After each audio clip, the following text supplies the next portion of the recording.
2025 की विदाई के साथ उत्तर प्रदेश के सियासी गलियारों का सबसे अहम सवाल यह है कि 27 में सत्ता किसे मिलेगी। यानी 2027 में बीजेपी जीत की हैट्रिक लगाएगी या फिर अखिलेश यादव 10 साल पुराना सूखा तोड़कर सत्ता पर फिर से काबिज होंगे।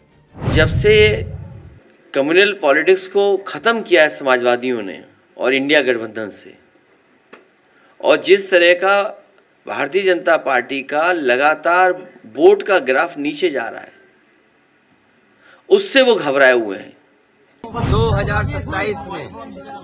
2027 में सरकार बनने जा रही है और पीढ़ी की आवाज बुलंद होगी। करीब 10 साल सत्ता से बाहर रहने के बावजूद अखिलेश यादव के इस कॉन्फिडेंस की बुनियाद है 2024 के वो लोकसभा चुनाव के नतीजे, जिनमें छुपी हुई है ये बड़ी जीत के संदेश। जब उन्होंने देश के सबसे बड़े सूबे में बीजेपी के छक्के छुड़ाते हुए महज 33 सीटों पर उसे रोक दिया था। यूपी में 2027 का चुनाव सिर्फ अखिलेश यादव की जीत हार का चुनाव नहीं होगा, बल्कि देश की राजनीति में धूमकेतु की तरह छाई उस बीजेपी का भी इम्तिहान होगा, जिसने जीत को अपनी आदत सा बना लिया। नमस्कार, आप देख रहे हैं हमारी एक खास पेशकश, जिसमें हम आपको बताएंगे 2025 समाजवादी पार्टी और अखिलेश यादव के लिए कैसा रहा और क्या है आगे की चुनौतियां। 2026 में पंचायत चुनाव होने हैं, वे चुनाव जिन्हें 2027 का सेमीफाइनल कहा जा रहा है, और यहीं से 2026 की पहली और सबसे अहम चुनौती शुरू होती है। इस चुनाव को सपा और अखिलेश एक लिटमस टेस्ट के तौर पर देख रहे हैं, ताकि उसकी चुनावी मशीनरी मजबूत हो सके और सत्ता वापसी का रास्ता आसान बन सके। वहीं बीजेपी भी लगातार जमीन पर अपने पैर पसार रही है, खासकर पंचायत स्तर पर। वो अपने हर बार के स्टाइल में पहले से ही एक मजबूत बूथ नेटवर्क के लिए काम में लगी हुई है।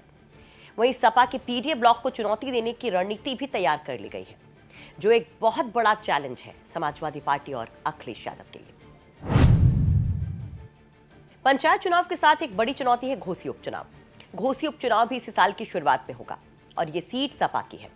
सपा विधायक सुधाकर सिंह के निधन के बाद यहां पर उपचुनाव होना है। समाजवादी पार्टी ने उन्हीं के बेटे सुजीत सिंह को टिकट देकर अपनी जमीन को और मजबूत करने की कोशिश की है। सहानुभूति लहर के साथ अपनी वोट बैंक को जोड़कर कॉकटेल बनाने की कोशिश है। जो विधायक जी खत्म हुए हैं ना, उनका बेटा सुजीत चुनाव लड़ेगा और वो वहां से जीतेगा। दरअसल घोसी उपचुनाव जीतकर पूर्वांचल में अपनी पैठ को और मजबूत करना चाहते हैं अखिलेश यादव, और ये बहुत महत्वपूर्ण भी है क्योंकि पूर्वांचल ने ही बीजेपी को 2024 में पस्त किया। हालांकि लोकसभा चुनाव के बाद हुए उपचुनाव में बीजेपी ने जबरदस्त वापसी की, लेकिन अखिलेश यादव उसे बीजेपी की जीत नहीं बल्कि पुलिस प्रशासन के जबरा इस्तेमाल की जीत करार देते हैं। खैर, इतना तो तय है कि इस उपचुनाव को अखिलेश कतई हल्के में नहीं लेंगे। वो पूरी कोशिश करेंगे इस उपचुनाव को जीतने की। वहीं जो एक और बड़ी बात है यहाँ पर अखिलेश यादव के प्रेजेंस को लेकर कि उनकी उपस्थिति कैसी रहने वाली 2026 में। दरअसल अगर विरोधियों से निपटना है तो अखिलेश यादव खुद को किस तरह से साल प्रेजेंट करते हैं वो भी काफी दिलचस्प होगा, क्योंकि अगर 2025 के अखिलेश यादव को देखें तो वो ज्यादा अटैकिंग नहीं दिखे, वो बहुत संयमित तथ्यों के साथ बोलते हुए दिखे। अखिलेश के इस इमेज की कुछ राजनीतिक विश्लेषक तारीफ करते हैं तो कुछ आलोचना भी, क्योंकि अगर बीजेपी की बात करें तो बीजेपी नेता अखिलेश यादव पर, समाजवादी पार्टी पर लगातार हमले कर रहे हैं। नेगेटिव राजनीतिक बयानबाजी उनकी जारी है। वहीं सीएम योगी आदित्यनाथ की आक्रामकता भी लगातार बढ़ रही है। उन्होंने भाषीय हथियार से हमले जारी रखे हैं। 2025 के शीतकालीन सत्र में सीएम योगी जो बोले उसकी खूब चर्चाएं हुई। योगी ने नमूने शब्द का इस्तेमाल कर जुबानी हमला किया और कहा गया कि बिना यहां पर नाम लिए उन्होंने अखिलेश यादव पर हमला किया है, और उसके बाद तमाम तरह की चर्चाएं शुरू हो गईं। इसके अंदर दो नमूने हैं, एक दिल्ली में और एक लखनऊ में बैठते हैं।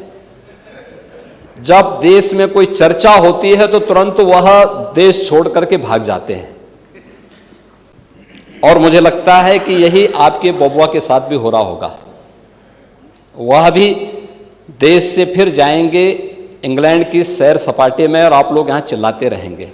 लेकिन जिस तरह से अखिलेश यादव ने जवाब दिया कि संवैधानिक पदों पर बैठे लोगों को कम से कम लोक शिष्टाचार का पालन करना चाहिए, ये एक बौद्धिक जवाब था, लेकिन ज्यादा असरदार नहीं। ऐसे में अखिलेश यादव के सामने ये सबसे बड़ी चुनौती है कि बीजेपी, खासकर योगी की आक्रामकता के सामने अखिलेश संतुलित प्रतिक्रिया ही देते रहे या फिर फाइटर मोड में आ जाएं। और अगर वो फाइटर मोड में आते भी हैं तो भाषा के खेल में बिना पड़े, बिना फंसे वो अपना काम कर जाएं। वहीं इसके बाद एक बड़ी चुनौती पीडीए की पॉलिटिक्स को लेकर भी है। पीडीए की पॉलिटिक्स को पास करवाना उनके लिए एक बहुत बड़ा चैलेंज है। दरअसल समाजवादी पार्टी की 2027 की रणनीति का केंद्र उसके पीडीए वोट बैंक पर है। ये पीडीए की एकता से घबराए हुए हैं, बहुजन समाज की एकता से घबराए हुए हैं। 2025 में पीडीए पाठशाला जैसे कई कार्यक्रमों के जरिए पीडीए का नारा खूब चर्चित रहा, खूब सुर्खियां बटोरी इस नारे ने, लेकिन इसे बनाए रखना और बूथ लेवल पर वोट में कन्वर्ट करना बहुत बड़ी चुनौती होगी।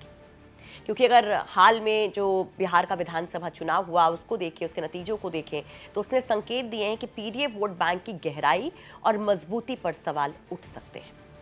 अखिलेश यादव के सामने चुनौती है यादव और मुस्लिम के साथ गैर यादव और दलितों को जोड़े रखना। उदाहरण के तौर पर आप कुर्मी वोटों को लीजिए। 2024 में कुर्मी मतदाताओं का एक बड़ा हिस्सा सपा की ओर मुड़ा था, लेकिन कुर्मी बिरादरी को रणनीतिक वोटर माना जाता है और ऐसे में बीजेपी भी इसे अच्छे से समझती है। तो बीजेपी ने 7 बार के सांसद पंकज चौधरी और कुर्मी बिरादरी के जो बड़े नेता माने जाते हैं उन्हें प्रदेश अध्यक्ष बनाकर बड़ा खेल कर दिया। बीजेपी ने पीडीए के जवाब में पीडीआर यानी कि पिछड़ा दलित राष्ट्रवाद का फॉर्मूला तैयार किया है। राष्ट्रवाद के नाम पर बीजेपी पिछड़े और दलितों को एकजुट करने की कोशिश में है, अपने पक्ष में करने की कोशिश में है, और ये अखिलेश यादव के सामने एक बहुत बड़ी चुनौती है। वहीं बटा हुआ दलित वोट भी कभी भी किसी भी करवट जा सकता है और इसमें मायावती भी एक बहुत बड़ा किरदार है। मायावती भी अखिलेश यादव के लिए एक बड़ी चुनौती बन सकती हैं। ऐसे में पीडीए को और कैसे धारदार बनाया जाए, ये भी एक बड़ा चैलेंज अखिलेश यादव के सामने 2026 में है। इसके बाद एक और अगर चैलेंज की हम बात करें तो संगठन और अनुशासन। अखिलेश यादव का एक बड़ा चैलेंज यहां पर दिखाई देता है। सपा के कार्यकर्ताओं का वो अति उत्साह जो कई बार अनुशासन की सरहद को तोड़ता दिखता है, ये एक बड़ी चुनौती हो सकता है। हाल में हुए बिहार चुनाव से सबक लेते हुए ये कहा जा रहा है कि अखिलेश को इस पर एकदम तगड़े से काम करना होगा, नहीं तो दिक्कत हो सकती है यहां पर समाजवादी पार्टी के सामने। क्योंकि समाजवादी पार्टी के कार्यकर्ताओं की अनुशासनहीनता, अति उत्साह शुरू से पार्टी के लिए एक चुनौती रही है। इसे बीजेपी हर मंच से दिखाती रही है, अपने लॉ एंड ऑर्डर के पैरेलल इसको खड़ा करती रही है। मैं अपने कलाकारों से कहूंगा, कोई ऐसा बिहार वाला गाना मत बना देना, और हम अपने प्रेस के साथियों से कहेंगे कि कोई गाना कैसा बनाए हमारा मत बता देना। एआई जमाना है, तुरंत बन जाता है गाना। इसके अलावा संगठन में एकजुटता जो है, जो किसी भी पार्टी के लिए बहुत महत्वपूर्ण होता है, वो भी अखिलेश यादव के लिए एक बड़ी चुनौती हो सकता है। हालांकि अगर पिछले 2-3 सालों को देखें तो पारिवारिक तौर पर एकजुटता ने अखिलेश यादव को और मजबूती दी है, उनको और सशक्त किया है, जिसका असर भी 2024 के चुनाव के नतीजों में हमने देखा कि किस तरह से राष्ट्रीय स्तर पर समाजवादी पार्टी का एक स्वर्णिम युग शुरू हुआ। लेकिन अभी भी पुराने नेताओं वर्सेस युवा टीम के टकराव की खबरें आती रहती हैं। वहीं अखिलेश के आगे बीजेपी का मजबूत संगठन भी है, जिसमें एक साथ कई योद्धा हैं और अकेले अखिलेश यादव के सामने वो होंगे। सबसे एक साथ निपटना अखिलेश के लिए आसान नहीं होगा। अच्छा, जब हम बात करते हैं 2027 के चुनाव की, तो एक बहुत बड़ा मुद्दा है गठबंधन का। ये भी एक चुनौती हो सकता है कि अखिलेश के लिए, इस पर भी बहुत चर्चा है। दरअसल इंडिया ब्लॉक में तालमेल और शीट शेयरिंग भी कहा जा रहा है कि अखिलेश के लिए 2026 की बड़ी चुनौतियों में शामिल हो सकता है। हालांकि 2025 में अखिलेश यादव ने बहुत ही परिपक्व अंदाज में इसे सहज बनाए रखा और वो लगातार इसको बहुत स्मूथ तरीके से लेकर चल रहे हैं। वही सामाजिक मुद्दे जैसे रोजगार, महंगाई जैसी समस्याओं को जन समर्थन में बदलना भी अखिलेश के लिए आसान नहीं होगा। ये भी बड़े चैलेंज में है। यानी कुल मिलाकर 2025 में सधे मजबूत अखिलेश यादव के लिए 2026 करो या मरो जैसा साल होगा, जिसमें पंचायत चुनाव, गठबंधन, पीडीए संतुलन, ये सब तय करेगी 2027 की बिसात, क्योंकि 2026 की तैयारी ही तय करेगी 2027 के नतीजे। वैसे आप इस पर क्या कहेंगे? आपके हिसाब से अखिलेश यादव जो बहुत बेहतर तरीके से 24 से 25 में अपने परफॉर्मेंस को दिखाते हैं, एक परिपक्व बड़े लीडर के तौर पर खुद को प्रेजेंट करते हैं, 26 में वो किस तरह का प्रदर्शन करेंगे ताकि 27 की राह आसान हो? अपनी राय कमेंट बॉक्स में जरूर रखें।